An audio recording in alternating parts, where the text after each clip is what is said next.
Okay, this is Gorefiend normal. We're using a 14-man raid with, I believe, 3 healers, maybe 4 healers. So you initiate the first phase one. He's going to have a few mechanics you got to take a look at. This is mechanic number one called Shadow of Death. Shadow of Death is going to suck you into his stomach. Now in the stomach there's going to be ads. There's going to be construct ads, which the DPS has to kill or at least damage significantly. There's going to be healing ads that the healers will have to heal up to full to keep them from spawning. And then there's going to be one big ad that the tanks that get sucked in here will have to take care of. Eventually, though, these ads are all going towards the middle. The middle is where you get out of here. So, as a ranged DPS, you see I've placed myself near the middle where the exit is.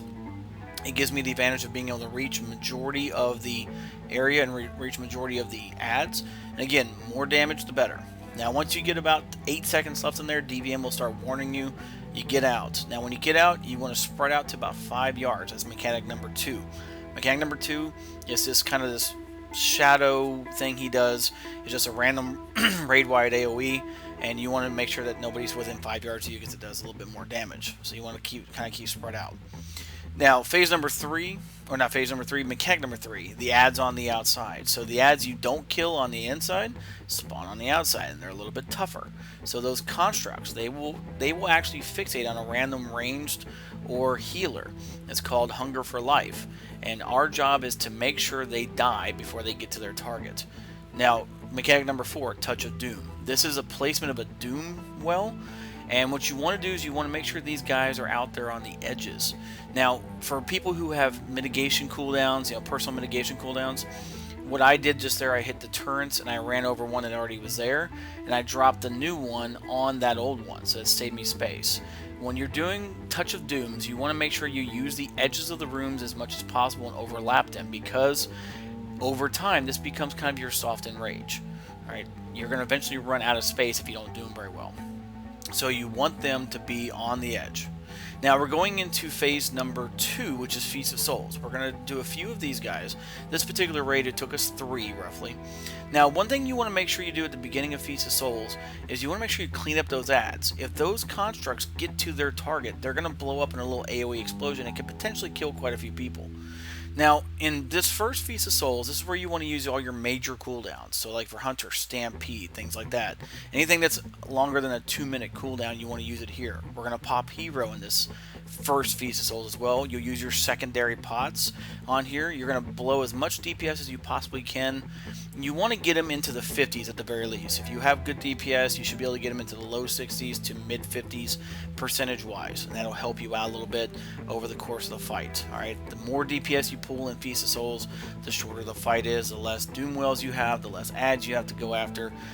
It all makes sense. Now, Feast of Souls lasts for about 45-ish seconds, 50 seconds.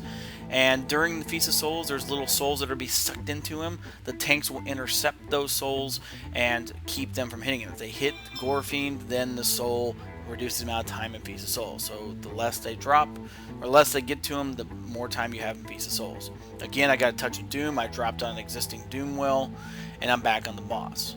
Now, in the beginning of Phase 1, you're going to have no ads. And you see here, it didn't take too long, but you're going to have no ads for a little bit of time in phase 1, so you focus on the boss.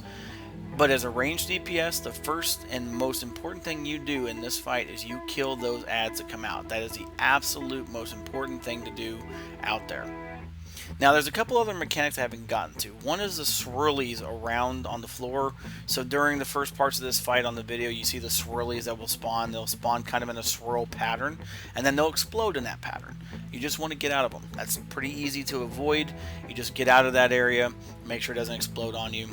Now, there's another one, that's another mechanic, and it's called Shared Fate. Now, Shared Fate happens to 3 random range and healers, or possible melee as well. It has to have the melee. And the center one of them, the person in the middle, will be rooted in place and unable to move, which can cause all kinds of problems. Now, Shared Fate will have lines that connect those users together, and you'll see it again here in the fight here in a little bit. Basically, what you have to do, if you're the 2 flanks, you have to run to that person that's rooted, and that will break that, and then you get back out. So here it is. So I have to move to Annalise, the other person moves into Annalise, and it breaks it, and then we get away. So that's Shared Fate. The middle person will always be the one that is rooted. Now what you don't want to be is you don't want to be clear on the other side of the room from everybody else. So if we have two of them on the left and only one way over there, you're probably not going to get there in time. I think it's about 8 seconds before it blows up. So you want to make sure that you're spread out, but not completely spread out across the room. Now, Doom Whales, we're going into the second Feast of Souls. Again, we want to clean up the ads. The Doom Whales are fairly good in this particular example. We have one that's kind of sitting out in the middle there. But for the most part, the Doom Whales are not too bad. We've got plenty of room, and that's going to become very important when we get into the third phase 1, when it's kind of getting down to crunch time. Alright, see the tanks are intercepting the souls to make sure we get as much time in Feast of Souls as we possibly can. Now, the placement of your Doom Whales is going to be one of the key things. It's the placement of Doom Whales and the mitigation of the ads. Those are the two key things that are going to happen in this fight that's going to make or break you. Alright, if people get hit by the constructs, they're going to blow up, you're going to wipe. If you place the Doom Whales in the middle of the floor, you're going to run out of room, you're going to get hit by the constructs, you're going to wipe. So those Doom Whales are one of the most important mechanics. Placing them, overlapping them, whatever you can do to make sure you don't lose space. So during this video, I hope you've been kind of seeing what I do. Use your personal cooldowns for them if you possibly can, like, you know, deterrence for hunters, dark bargain for warlocks. If you don't have that talent, get that talent for this fight. It's a very important talent. And then a cloak of shadows for rogues. See the people running to the Doom Whales? So he just leapt in there, and that got him to place it. It's a little it's at least overlapping, but he at least got it to the edge. So now we don't have a bunch of Doom Whales. Now this Doom Whale in the middle is one that's been there for a while. So again, we go back into phase 1. We're going to follow the same rules, the same things that we were doing before, and we're going to just keep going. So Touch of Doom, I hit my deterrence.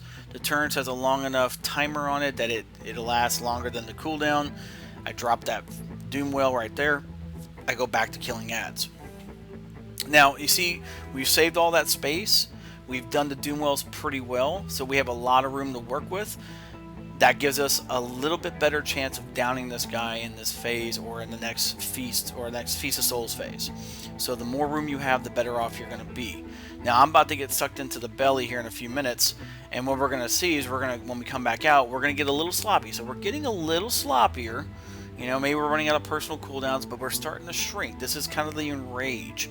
So you want to make sure that you do this as best possible. Now, see, one thing that'll happen is if you die and there's a construct fixated on you, the construct will switch. So if a hunter feigns death, a mage goes invis, whatever it is, something that drops aggro, those guys will shift. So when those constructs spawn, you got to be keeping your head on a swivel.